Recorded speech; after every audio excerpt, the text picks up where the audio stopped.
if we are not careful, we have a tendency to write songs that help us avoid our problems. And I think as the people of God, it's really important that we write songs that help us walk through our problems.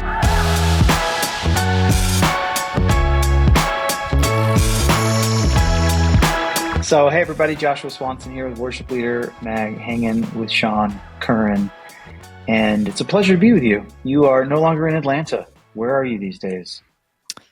I reside in Orlando, Florida. I grew up in Tampa.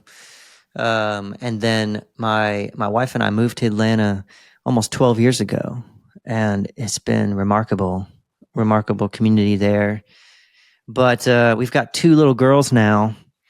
And goodness, you just start to feel the longing for family. And to be fair, we just need the help. There's nothing like we've probably got 15 people here in Central Florida, family on both sides, that are just begging to help. And when you're treading water, eventually we got to the point where I was like, what are we doing? It's, having 2 young ones is hard, but it doesn't have to be this hard, if we want to actually care for this nurturing season and we want to live it well, and have a little fun, let's set ourselves up for that. So, and we missed it, we missed, being in the heat. We understand that. If you grow up in it, you get it. We miss being by the water. So it feels good to be back. Yeah. Just in time for 2 hurricanes, not 1, but 2. Yeah, I'll say, yeah. What a welcome home party. Now we fared okay.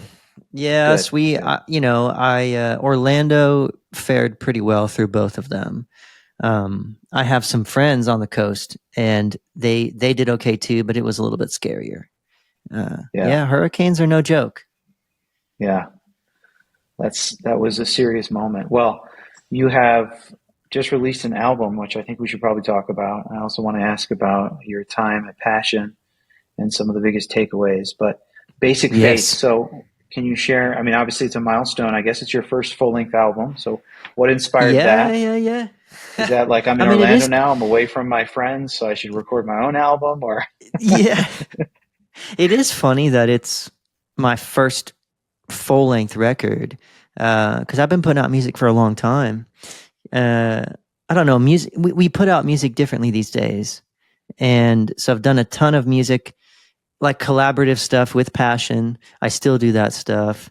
I've put out a few EPs, but I don't know. It just felt like an important moment to put out a larger collection of songs, something to give me a wider palette, to paint with more colors, to say more things. And I think the idea of Basic Faith is a pretty robust topic, so I wanted to be able to narrate it in a lot of different ways. I guess one of the things I like to say when I'm talking about this project is just this sentence, and it's something like this: Jesus came to do more than get us into heaven. He came to get heaven into us. I think in one way or another, that sentence has been really inspiring for this project. And in one way or another, it kind of laces itself and stitches itself into every song in some way. I think it's a really important concept. I think it's an intriguing concept. I think it's a challenging concept, and I think it has a lot to do with faith. So what was the spark or the initial entry point into this album? That concept for sure, but what song was the entry point? I don't know if there was one. I know that I worked on the project for about 2 years, which and I guess it's quite some time. And so I lived a lot of life during those years. I feel like I'm a different person now because of the particulars that I kind of walked through. walked through the passing of my father, which has been really challenging. But also, I am now a dad of two little girls, and even those two things are intertwined in ways that I still am blown away by and don't quite know what to do with, because sometimes I don't know if it's a blessing or a curse or a cruel joke or a divine intervention, but like, for example, um, my my second daughter was born on the anniversary of my dad's death. You know, it's just something to behold, right? It's something to like pour a cup of coffee and go on a long walk and be like, what in the world is that about? This wild interchange of life and death. And because one part of it was so brutal, like we're in the hospital and we're just crying because my dad just died, a year ago, and he would have been here. And it's just like all your nerve endings are exposed. But then at the same time, you're like, oh my goodness, but he's just, I know he's just so pumped that somehow this day is also commemorated with this new life. And one day I'm going to get to talk to both of my kids about that, and that they kind of share this moment that always keeps him around. And he would love that. And so I don't know, there's a tension there that I think is really important and really special, but really hard. And I also think that kind of has a way of narrating a lot of life. And I wanted a group of songs that tried to speak to that in ways that I don't know if I come across as easy as I would like.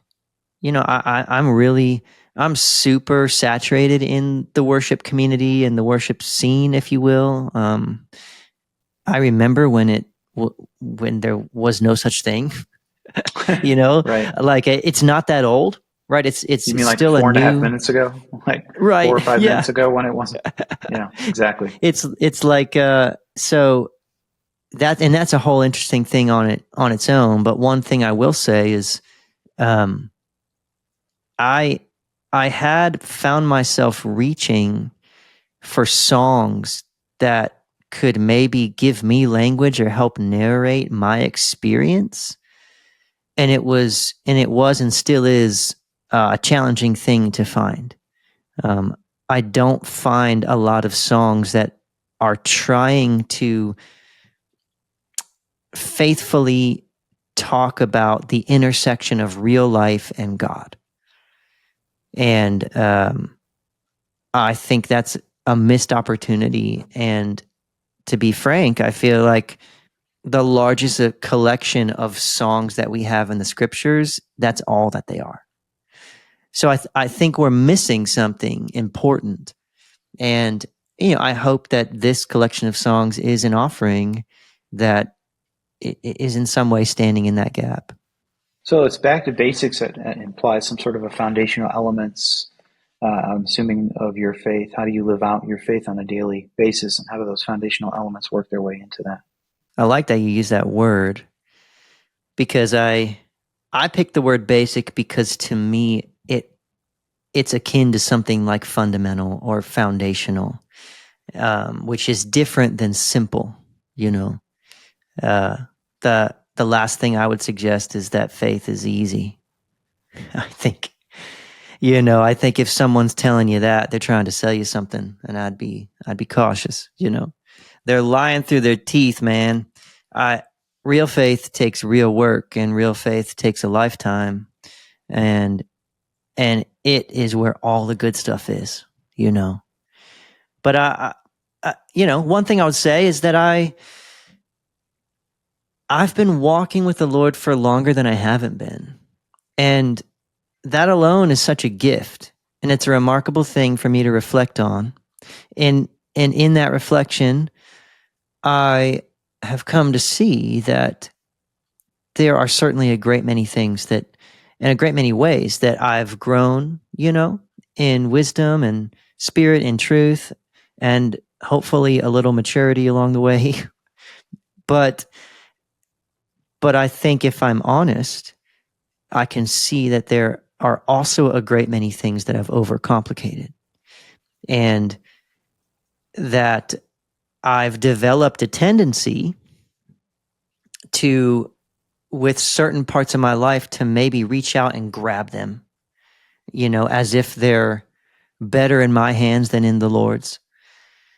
And so much of the inspiration of these songs is to create those open paths again in my spirit, where I surrender those things, where I even just voice out loud in a prayerful way that all of these things belong to the Lord, and they're better in the Lord's hands, and my whole life belongs on the altar, and whatever may come, that's where I belong. That's where my posture should reside. And I, and even, goodness, growing up, as best as I'm 36, so it's not like I'm all that mature, but I've got some skin in the game now, right? And I, something I've noticed, at least in myself, is that as we grow older, there are things we grow out of that we shouldn't. Things like trust, and things like wonder, and things like joy, and things like faith, real faith. And so a lot of these songs they're trying to just sift through that experience. I don't know if I've done it, but my hope is that if somebody could come along and narrate what how would you say this? If somebody could come along and just give voice to the mundane, the beauty of the mundane of life, that would be a spectacular thing. Because I'll tell you what, I know, I've spent so much time in these rooms, and it's not to belittle any of them, but just speaking to the worshipers here, I know what revival looks like in a room. I think part of the conversation that we haven't spent enough time talking about is, what does revival look like as a husband? What does it look like as a father? You mean we have to take what happens in the room out with us to the rest of the world? That sounds Maybe, just strange. maybe, right? I thought we get to just stay safe in our own little bubble with our great music and our Yeah. warm, fuzzy feelings. We don't actually have to go out into the world and bring it out to the world. Yeah. Yeah. Maybe it's really worth us taking the time to sift through, as God's people, what our lives are amounting to. Is our music helping us to become kingdom carriers, right? I think that's really important to me. And I hope to be contributing songs that do that help us to bear the image of God. That was our calling card from the beginning. We're supposed to be these remarkable creatures that are little tabernacles, that, like, we walk around and we carry these pieces of God that create little God spaces. And so that whatever we touch um, is creates within it the potential for transformation and restoration and renewal and new creation. We're supposed to be these little pockets of God. And that actually feels to me, I think in God's view, that is what it means to be fully human. And so I'm intrigued by that. I want us to maybe rediscover our humanity a bit. And I think songs are a really great vehicle to do that, because they create vulnerability. They help, they're like truth serum. They help us speak the truth about ourselves, which we have a tendency not to do. Um, I also think there's, I hesitate to say this because it could hijack the whole conversation, but I guess I'm just going to say it because I feel it. Um, you know, I think if we are not careful, we have a tendency to write songs that help us avoid our problems. And I think as the people of God, it's really important that we write songs that help us walk through our problems, because that is the path that God chooses. I think that's God's desire for us. I think that's what transformation actually looks like. I think that's what growth looks like.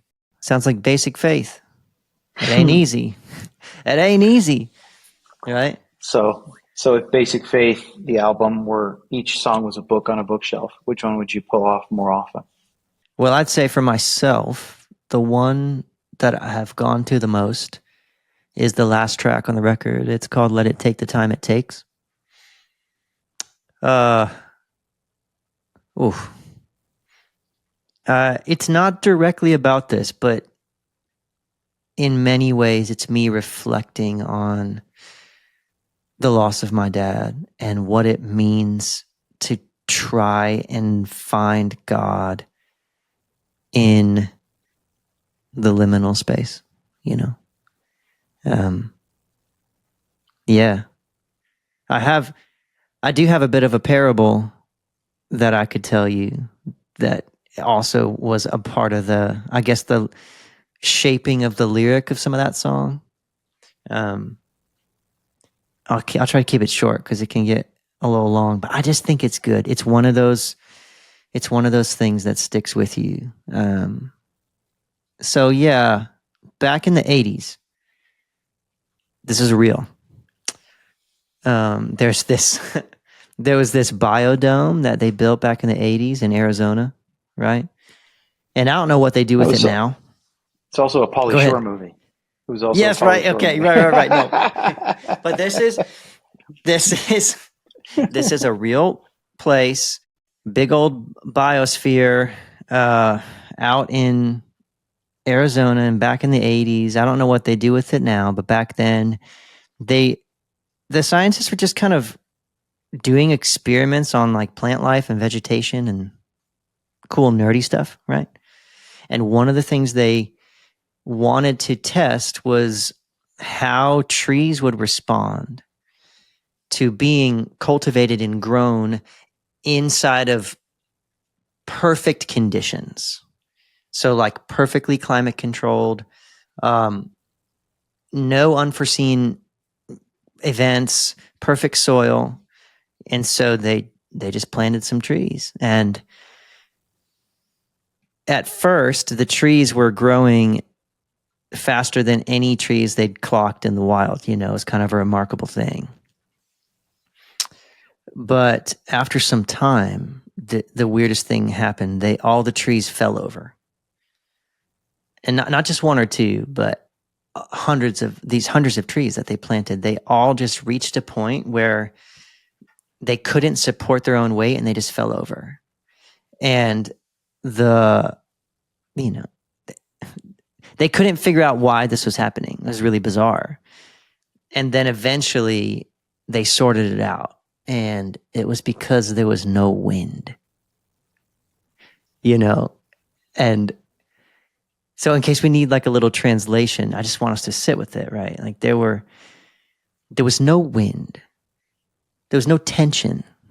There was no unforeseen circumstance. There was no struggle. Uh,